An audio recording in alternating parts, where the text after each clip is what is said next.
This morning. In the studio, I've been joined by Hon Ibrahim Bundu, a senior Sierra Leonean politician, member of the All People's Congress, APC party, who served as minority whip, deputy majority leader, and majority leader in the House of Parliament. Honorable Bundu is here to share his experience generally about the rolling of Parliament, protocols, lawmaking, state openings of Parliament, and among other things this morning. Good morning, Honorable Bundu. It's a pleasure having you.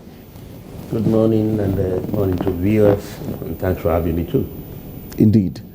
The last election made a significant shift in Parliament. Before now, we had even independent candidates in the well. Now, it is only the two oldest political parties, that the APC and the SLPP, in the well of Parliament. How do you view this shift generally? You could start there. I believe that can only be caused by the change of the election from constituency, which is first past the post, to a district block system. An independent candidate, they don't normally come together to fight for, what we call the district block competition. And the kind of threshold that we had in 2023, it also puts that kind of challenge.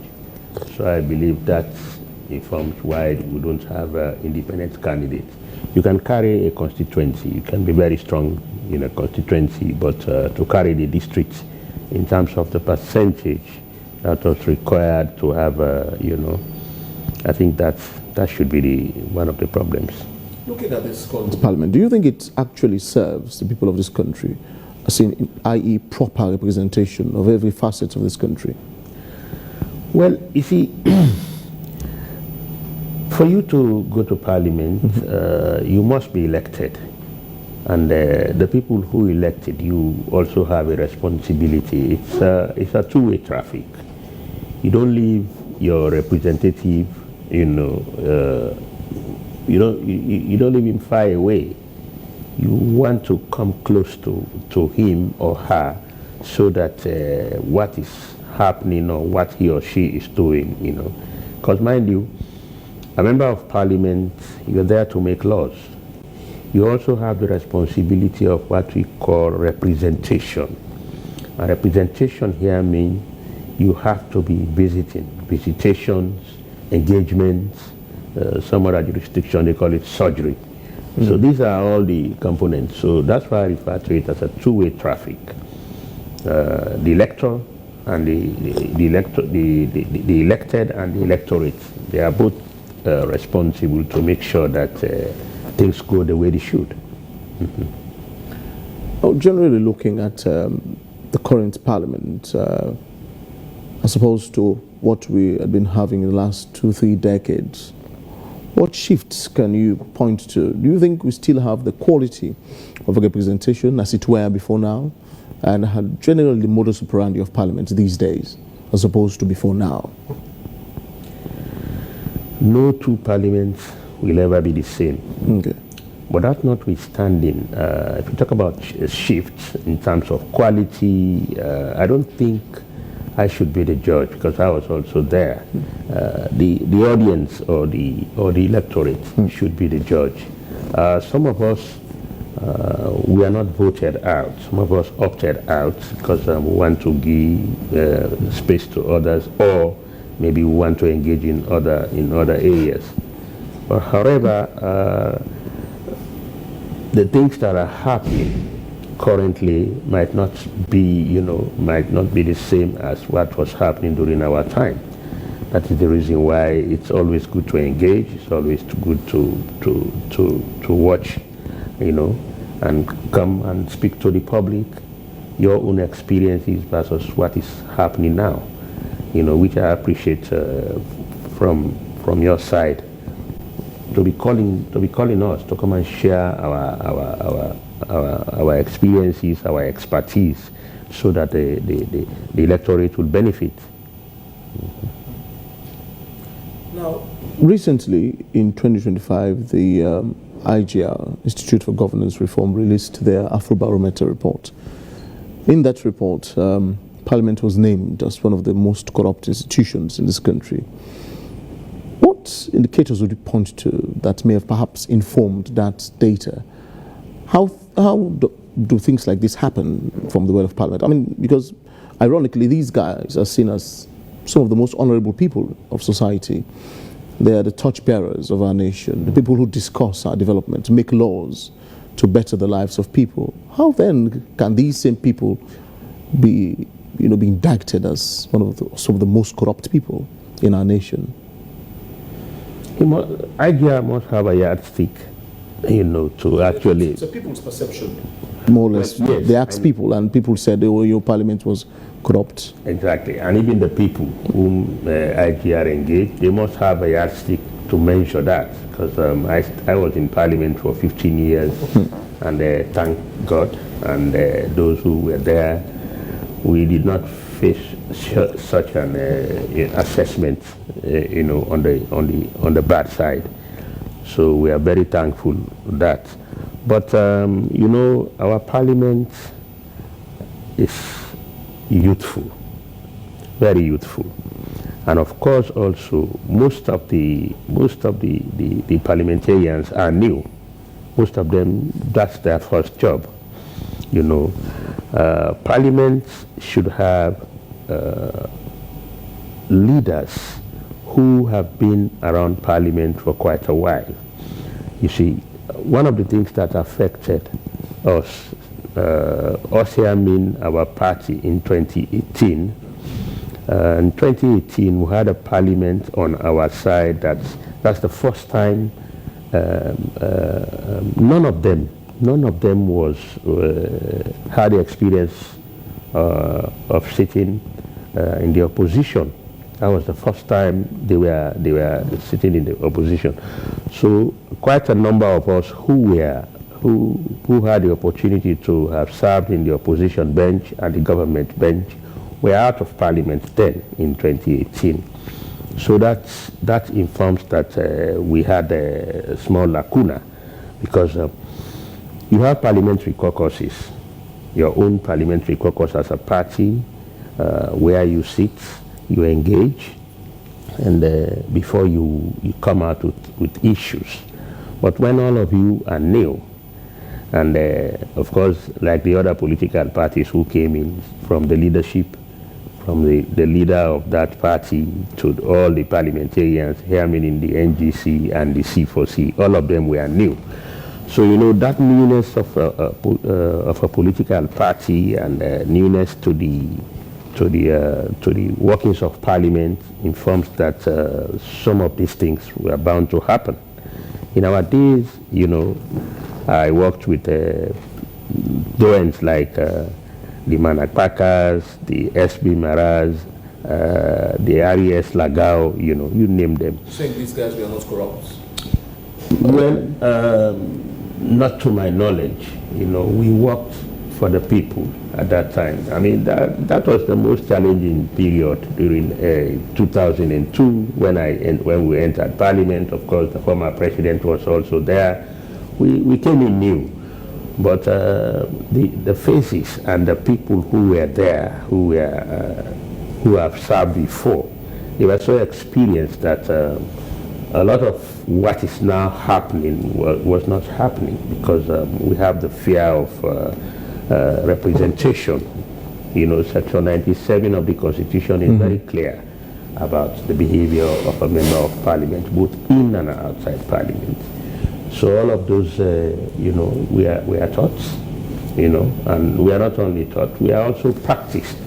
It was a very challenging period, because that was the time when a member of Parliament was earning 500,000 euros, which is now 500 euros. So we served right then.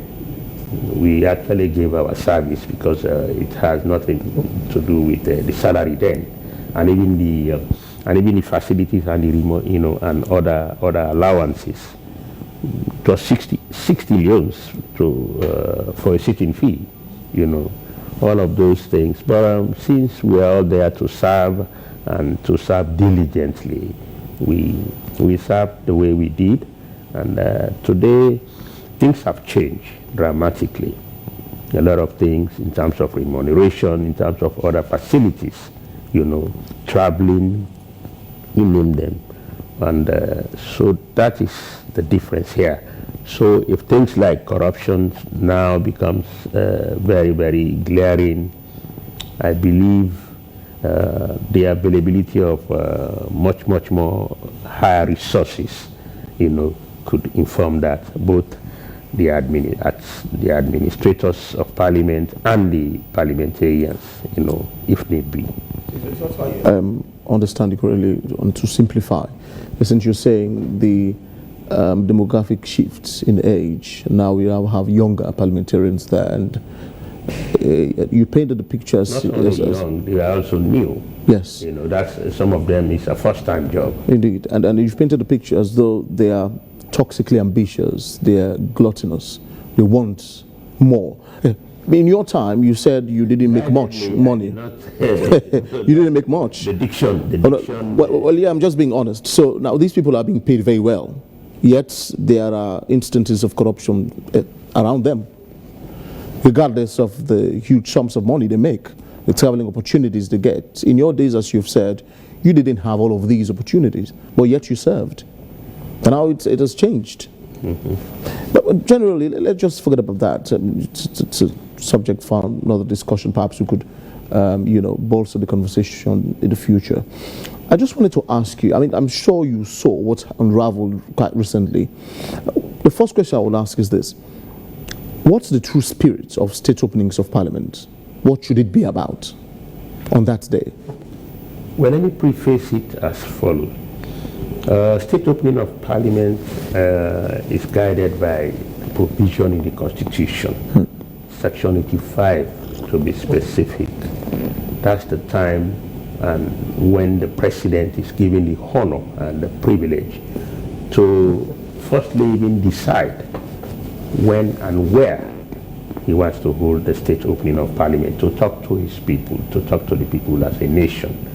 The development strides he had made and where he has fallen, below expectation, So that's a constitutional provision for the president. If he wants it in teal, he wants it in binti, it's his own prerogative. And of course, the state opening of parliament also, as representatives of the people whom we call the parliamentarians, that's the time they will also listen, firsthand.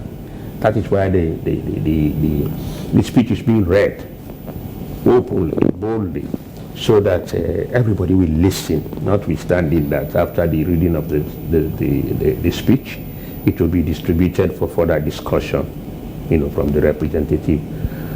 That's a very special day also for us as a parliament to meet, fuse together with the legislature, the judiciary, and the executive. You see ministers, all of them almost are there. Judiciary, they are cladded in very, official regalia. It's an annual event that brings all of us together. Where the president boldly, read out to us what is the state, the state of affairs, be it economic, social, health-wise, everything that has to do with the welfare of the state. That's the day we choose as an official event where all of those things are, are expressed to us by the president. Recently what happened painted a different picture from what you've just explained. So that was the state opening of parliament, a very crucial day when in essence the president communicates what he has done, what he has delivered on, and the plans he has gotten for the next few years to come. But something peculiarly dissimilar happened. Now, I'm sure you may have heard about the quote-unquote cocoa stuff, that happened, and how the whole well of people supposedly with dignity transformed into something else, and a song burst out, You Coco, so something like that. I wanted to ask first, I mean, you're a veteran politician, and of course, and former honorable in this country. What kind of picture does that send out? I mean, the person they were singing against was the First Lady of this nation. Now, we're going to go into perhaps whether her office demands legitimacy from the Constitution or any law books in this country as deemed to be, worthy of respect and dignity in the House. But again, another side of the coin would be, oh, this lady is the wife of the first gentleman of the state. She belongs to the first family of the land. And as such, she commands some quantum of respect. But how do you view all of these? I mean, the First Lady being sung at the Well of Parliament, instead of focusing on or in anticipation of what indeed the President is about to say to them. How do you view all of these in the House of Parliament? You see, we have constitutional provisions on how Parliament and parliamentarians should behave. I think I quoted Section 97, and the process by which if something like this happen, how you process such incidents. And you also have what we call conventions, conventional way of behaving. That is our house. We call it they are not laws, but they carry the force of law. It's a traditional way of either relaxing or making fun. Like I told you, that's one annual event where we all meet together. So what happened in Parliament, I can quickly describe it in my view as a storm in a teacup. Because undertones, like you started mentioning, and overtones are traditional ways of, provocative way of interacting, and it has been happening over the period. So singing of a song, it depends on, like the Creole would say, "Atroemi bongahead and okol no arata." So that's the kind of way I want to view it. And it is difficult for me to sit here and say with any amount of exactitude that that thing was directed at. It could be coincidental, or it could be otherwise. But however, parliamentarians, if it is find out or it is convinced that that thing was directed at the First Lady, too bad. It's not supposed. It's unparliamentary. It's unparliamentary stricto sensu by the provision of the Constitution, Section 97. But on a conventional note, those things do happen. I remember one day, in fact, when one of the occasion when the First Lady was entering, I think she has some red, so she jokingly asked the members of Parliament on the side of on the APC, "But will clap for me. Yeah, look, I don't wear now." They did.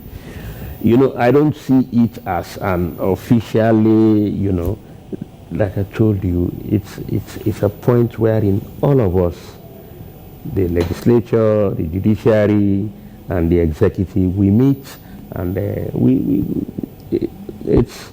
I don't see it the way people are interpreting it.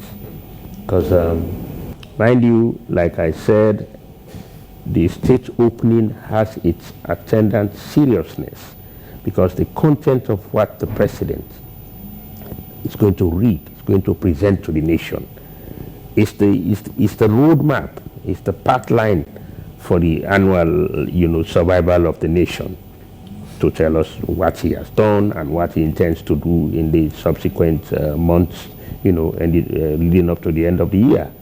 So that's a very serious. But that is not to say you don't have that kind of fun. It's a fun fair, that to say the least. All kinds of things are said, do not. So what's happened was not lethal, and it was not happening for the first time. Maybe I know down the road we'll be talking about the reaction, and but when we get there, we shall talk about it. Seems quite east because of it. Well, yes. I mean, we all have diverse ways. Apparently, this song has earlier been sung at their party's, affair. We all have diverse ways of reacting to situations. Don't forget that members of parliament include members of her party, and a lot of them participated. Yeah. Not only as observers but also as candidates. So it was a popular song after to mark the end of their convention. And for us who managed to see that event, the president, who is the leader of the party, danced to it. Senior members, including herself, they all danced to that tune. It was, so for us, for it to be to come to Parliament, where you also have the same politicians. Parliament is a political house, and it is the biggest representative house of the country, where everybody will elect their own representatives. So that's a people's friendly house. So what happened there, actually, like I described it, it should be a storm in a teacup. It shouldn't be something that will derail us from the seriousness that day contains. Because of that brief rambling and song in the house, a lot of people forgot to discuss the actual essence of why the president was there, that is the speech. As I'm talking to you, not least the media has actually done an extensive analysis into what the president said in the House, whether he has delivered on all of the promises he has made, the youth job for youths, the summer bomb rice project to feed Sierra Leone, and all of these things. These are quite crucial, to uplifting our economy. But no one is talking anything about it. So I go back to what I asked you. Do you think it was a misnomer that these people are actually focused on this? And even after the president had delivered this speech, they continued these side talks about the cocos and bickering and all of these kinds of things. Well, in actual sense, even including the opposition, you should be thoroughly discussing the content of that speech. Don't you think so at the moment? Whether indeed the president has actually delivered or not. Well, yes, they are going to definitely do what you are talking about here. I mean, after the reading of the speech, it's going to be distributed. The copies are going to be distributed to the members of parliament, and they will sit and look at it critically. And as soon as they come back from their vacation, they will start debating that speech. People will give their honest views or their political views about how they view the pronouncement of the president. It is the way the nation view it on the day and the incident attached. I'm sure it will soon pass. Some people have even already forgotten about it. Some people took it personally that what happened was, but that should not eclipse the most important focus. That is to actually go now into the speech proper. Those undertones should not stop you from continuing your debate. Don't say, oh, it was an undertone, so I'm not, although sometimes it lost people. You can be at the height of delivering a paper, then a certain undertone, comes down under your skin. It could also, but ideally, the House of Parliament is not a place where you can go with a thin skin. It's a very thick skin. You might have watched other jurisdictions where sometimes tempered flare to the point of fighting and so on. And one of the programs I enjoy in the British Parliament is the question time for for the Prime Minister. You know, when he comes, everybody, whoa, you know. So when you are in politics, you look at all of those parameters, and so it's not only unique to your own to your own jurisdiction. It happens everywhere. So if you are in it, you have to. Yeah. If you don't, if you want if you can't be at the kitchen, then you get out. While some people argue that it was complete infradig, rudeness, if you like, and insult to the First Lady. Others have said, oh no, you know what? It is not, in fact, because the First Lady had once said that she wasn't a First Lady, but a politician herself. So where do you stand? Do you support those who say, I mean, yes, it was outright insult to the First Lady because she is the mother of kids to the first gentleman of this country? Or you support those opponents who say, well, you know what, she is a politician herself. She has once even danced to this same music in their convention. Why should she be angry when this same song, which she had earlier danced to, was being sung at her in the well? Well, when all of that is put together, I would call it a political controversy. It's a very controversial issue wherein you don't take sides. I mean, at our age now, I will not come here to begin to take sides about who wins and who. I need the peace of the nation. Let people understand that. That's why I draw parameters like. Overtones and undertones are not only unique to Sierra Leone Parliament, they happen everywhere. And they are not happening for the first time. They have been happening, and if they have been accommodated over the period, they become a convention, they become a way of entertaining Parliament, with laughter. It did not throw a bullet at anybody, and nobody was hurt, It became a laughter for some people. It became an anger for other people. So when you mix all of that, it's a controversial thing that happened. We're closing off. Also, a question I wanted to ask. I mean, you are a grey-haired man in the political landscape in Sierra Leone. I mean, you're not a child. You've been here since Abraham was a boy, and you've seen the highs and the lows. You've been able to make a very huge comeback, huge impressions, both in Parliament and in your party, the APC. The question I would like to ask is that all for you? Are you done and dead in the political landscape, or do you want more? Done and dead, I'm not sure. As long as man lives, you'll always try to make yourself relevant and live for a purpose. Indeed. Because you're finally going to be pronounced dead one day. Mm-hmm. For me, after the service you are referring to in my party and in the nation, I am sure I have done quite a bit. I'm very convinced by some accolades, some comments from other people. But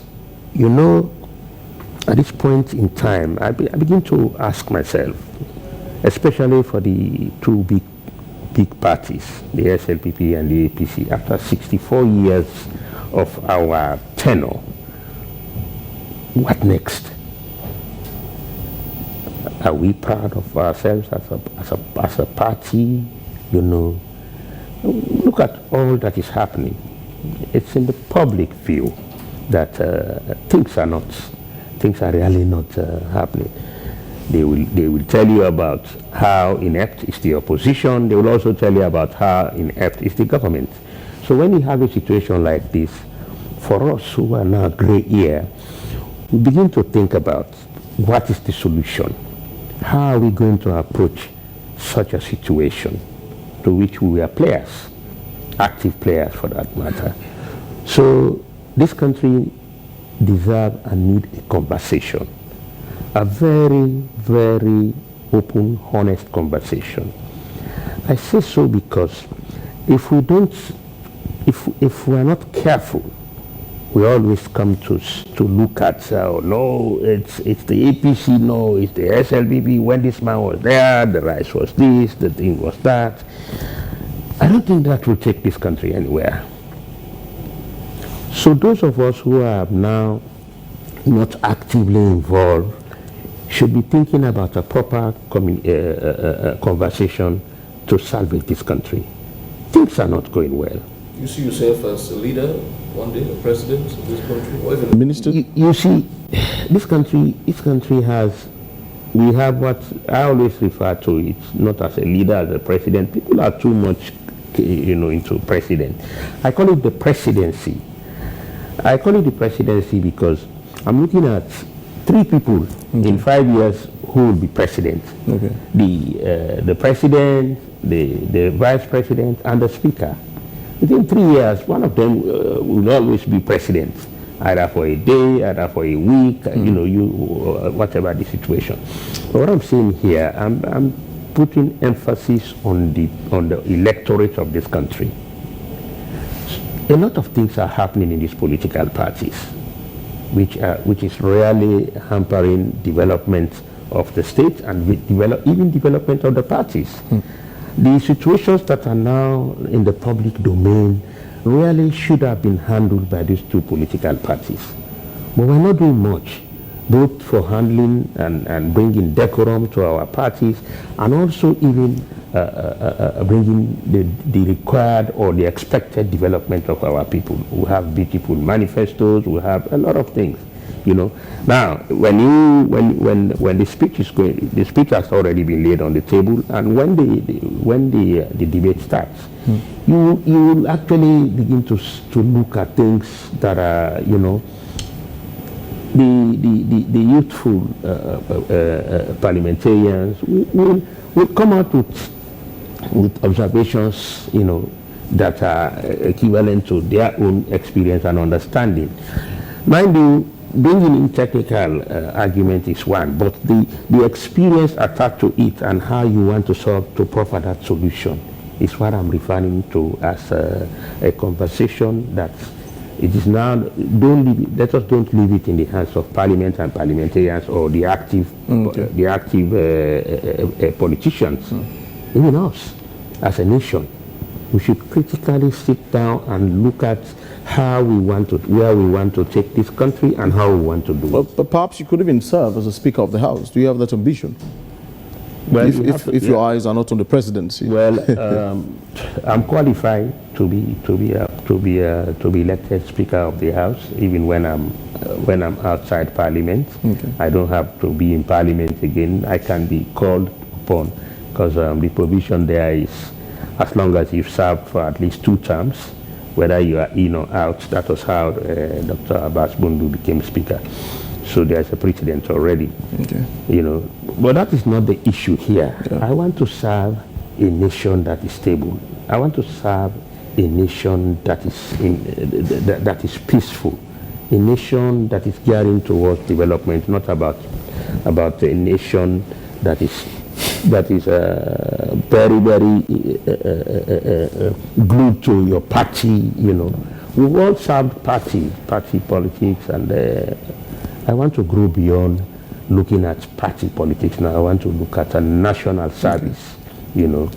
I will soon call AYB to come and share what I've been doing, because when I left Parliament, the first thing I did was to put an organization which I call the Public Service Life Foundation, basically to look at life after public service, because the attendant benefits, the experience and expertise I've gathered over the years, I want to give it back. That's why it's always a pleasure. If you call me now, at any time to come and share my experience, it has always been a pleasure, because those experiences, we should not put it in corners. Like most people, when they retire in this country, you will never hear them. We have very good people who can turn around this country, but politics had made it so impossible. Go don't talk to them and say na APC man, yeah, we na SLPP person. What has that got to do with the development of this nation? I keep saying this. Let me re-emphasize it. this country needs a conversation, and this conversation should not be left in the hands of the politicians alone or in the hands of these two political parties. This conversation should be broadened, not even without prompts. People should begin to look at themselves. If Sierra Leone fell, where would you be? Where would you be? Where would you want to go? And how are you going to be, it's quite a serious challenge that I'm throwing to people who are very, very nationalistic, people who are actually proactive to see that this nation, because it is us. For you to be a politician, especially a parliamentarian, somebody has to elect you. A community has to elect you, or a mayor, or a councillor. These are elective positions. Right. But after electing our leaders, we leave them to do what they want to do. To a point that, okay, let them do what they want to do. It's not citizenry, in my view. As a good citizen, right, you have to make sure the right thing is done. Thank you very much indeed, Honorable Ibrahim Bundu. He is former majority leader in Parliament for the All People's Congress. We'll surely be calling you subsequently from time to time, to share your experience with the people of this country. I would appreciate that. Indeed. All right. This is where we'll end today's edition of Wake Up Sierra Leone. We say thanks very much indeed to our sponsor, Local Commercial Bank, for their support to the program, and to all you, our cherished audiences, both offline and online. My name is Victor Jones, and I want you to stay glued to the AYV throughout the day. There are more enlightening programs to come. Till we meet again tomorrow morning for another edition, midweek edition of this program. Take care of yourselves. Goodbye.